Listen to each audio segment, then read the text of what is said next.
10th है जी, subject chemistry है, unit 8 है, टॉपिक 5 है और आज का टॉपिक है पेट्रोलियम इंडस्ट्री। पेट्रोलियम इंडस्ट्री है जी। सबसे पहले पेट्रोलियम की डेफिनेशन है।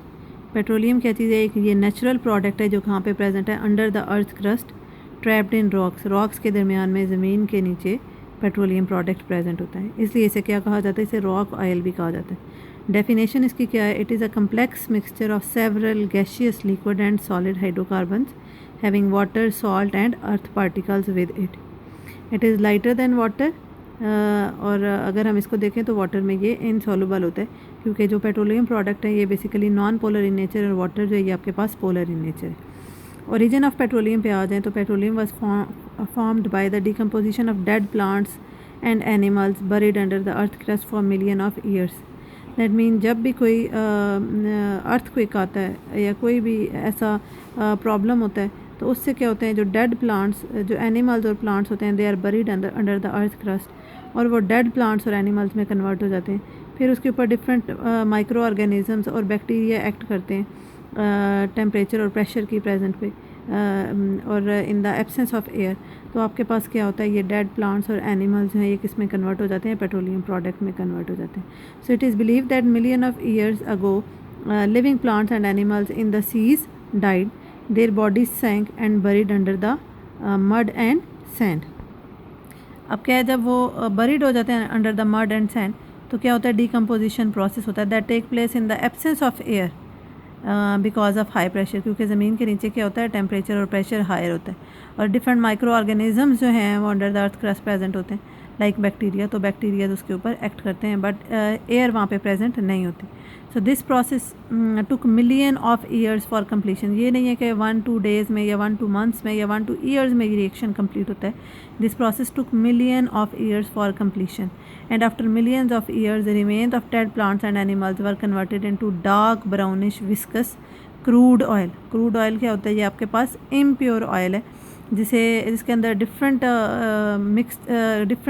फ्रैक्शंस प्रेजेंट होते हैं, that is a mixture of so many compound और उन्हें डिफरेंट प्रोसेसेस के थ्रू जो है वो सेपरेट किया जाता है। और क्रूड ऑयल को जो सेपरेट करने का प्रोसेस यहाँ पे यूज़ किया जा रहा है वो कौन सा? फ्रैक्शनल डिस्टिलेशन प्रोसेस है। और ये क्रूड ऑयल जो है that is trapped between 2 layers of impervious rocks. जैसे यहाँ पे आप डायग्राम देखें तो यहाँ पे इम्प्रीवियस रॉक है, यहाँ पे इम्प्रीवियस रॉक है, तो इन दोनों के सेंटर में नीचे वाटर है, उसके ऊपर पेट्रोलियम है और उसके ऊपर गैस।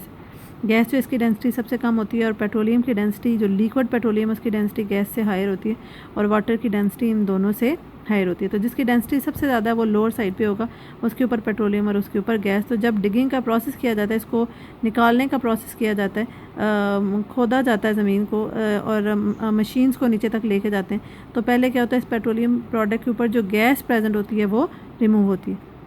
जब गैस का प्रेशर कम होना शुरू हो जाता है, जब गैस सारी रिलीज़ हो जाती है, उसका प्रेशर कम होगा तो फिर यहाँ से पेट्रोलियम प्रोडक्ट जो है इस मशीनरी के थ्रू अपवर्ड डायरेक्शन में जाना शुरू हो जाती है। So it trapped between 2 impervious rocks. अच्छा जी, being lighter and soluble in water. अब क्योंकि ये लाइटर इन वेट है as compare to water and that is insoluble in water, तो दैट मीन ये वाटर में डिज़ोल्व नहीं होगा, वाटर के ऊपर एक लेयर की फॉर्म में फ्लोट करेगा and forms an oil trap. So the gaseous product accumulated over the petroleum are found as natural gas. अच्छा जी, अब है कि हम पेट्रोलियम प्रोडक्ट को एक्सट्रैक्ट कैसे करते हैं। So petroleum is extracted by drilling holes, oil wells into earth crust where oil is found and when a well is drilled through the rock, कि जब उसमें ड्रिलिंग का प्रोसेस किया जा रहा होता है तो सबसे पहले क्या होता है? Natural gas comes first with the great pressure. After some time crude oil also comes out by itself due to gas pressure. जब गैस का प्रेशर कम होना शुरू होता है तो फिर उसी गैस प्रेशर की वजह से जो क्रूड ऑयल है वो भी अपवर्ड डायरेक्शन में मूव करना शुरू कर देता है। So when gas pressure subsides the crude oil is pumped out. अब क्रूड ऑयल को रिफाइन कैसे किया जाता है? That is refined in refineries. Refining का प्रोसेस क्या है? Refining process is the separation of crude oil mixture into various useful products, क्योंकि that is a mixture of so many compounds. तो फ्रैक्शनल डिस्टिलेशन प्रोसेस से हम क्या करते हैं? उन डिफरेंट कंपाउंड्स को सेपरेट करते हैं। So that is called the process of refining. So it is carried out by a process called fractional distillation process.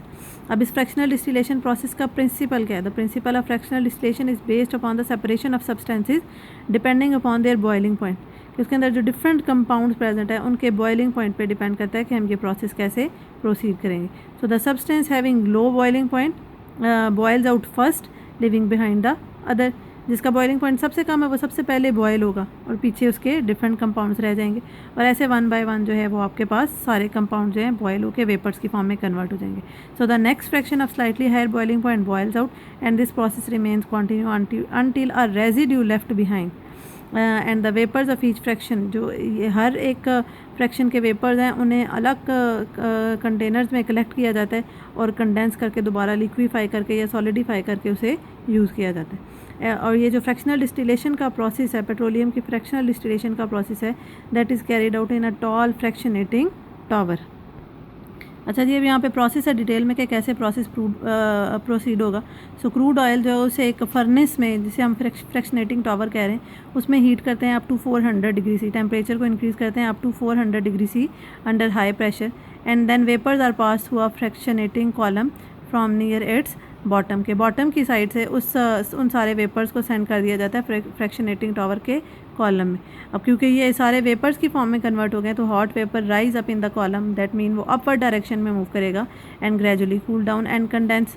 अब ये कंडेंस कैसे होंगे? Such that the vapours of higher boiling point fraction, जिसका boiling point 350 to 400 degree C है, वो सबसे पहले condense होगा और लोएस्ट पार्ट में उसके स्टोर हो जाएगा, टावर के लोएस्ट पार्ट में स्टोर हो जाएगा. While vapours of medium and lower boiling point fraction rise upward, और जैसे जैसे वो अपने बॉइलिंग पॉइंट पे पहुंचते जाएंगे वो कंडेंस होते जाएंगे ग्रेजुअली और डिफरेंट लेवल्स में वो स्टोर होते जाएंगे. इस तरह से क्रूड ऑयल जो है that is separated into 6 hydrocarbon fractions, जिन्हें अब यहाँ हम नीचे पढ़ेंगे. Each fraction has its specific boiling range, composition and uses. जैसे यहाँ पे देखें तो ये आपकी फ्रैक्शनेटिंग टावर है, ये फर्नेस है जहाँ पे ये पेट्रोलियम है. पेट्रोलियम को इस फर्नेस में 400 डिग्री सी तक हीट किया जाता है.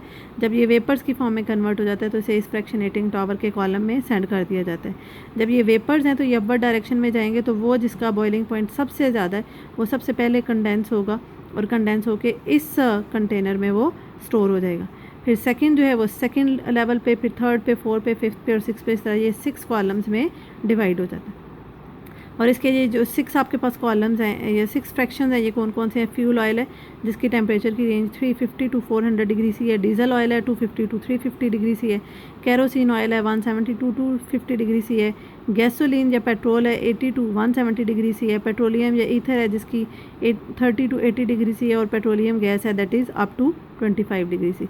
लेकिन वो उसका कंपोनेंट जो 400 डिग्री सी पे भी वेपर्स की फॉर्म में कन्वर्ट नहीं होता, जिसका टेम्परेचर 400 डिग्री सी से भी ज़्यादा है, वो बॉटम की साइड पे आ जाएगा and that is called residual oil that having boiling point up to above 400 degree C.